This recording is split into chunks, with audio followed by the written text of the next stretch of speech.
আমি যখন আগাই তখন লক্ষ্যে না পৌঁছানো পর্যন্ত। দীর্ঘদিন ধরে শোনা যাচ্ছিল ঢালিউড সুপারস্টার সাকিব খান হলিউডে অভিনয় করবেন।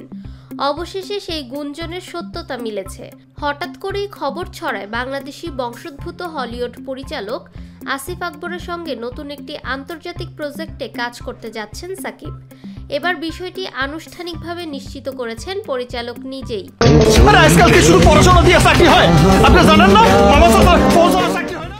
আসিফ আকবর এবার নতুন একটি থ্রিলার ধর্মী হলিউড সিনেমা নির্মাণ করতে যাচ্ছেন, যেখানে মুখ্য ভূমিকায় দেখা যাবে সাকিব খানকে। পরিচালক জানান, বর্তমানে সিনেমাটির চিত্রনাট্য তৈরির কাজ চলছে।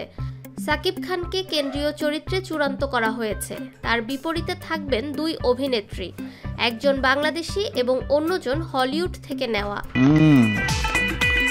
এই, তুমি রান্নাঘরে কি করছো? জানা গেছে আগামী মাসের শুরুতেই সাকিব খান যুক্তরাষ্ট্রে যাবেন প্রজেক্টের চূড়ান্ত প্রস্তুতির জন্য।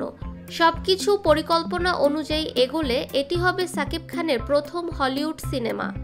ক্রাইম থ্রিলার ঘরানার এই ছবিটি 2026 সালে বিশ্বব্যাপী মুক্তি পাওয়ার কথা রয়েছে। ফাহমিদা বিনতে আনোয়ার, নিরপেক্ষ।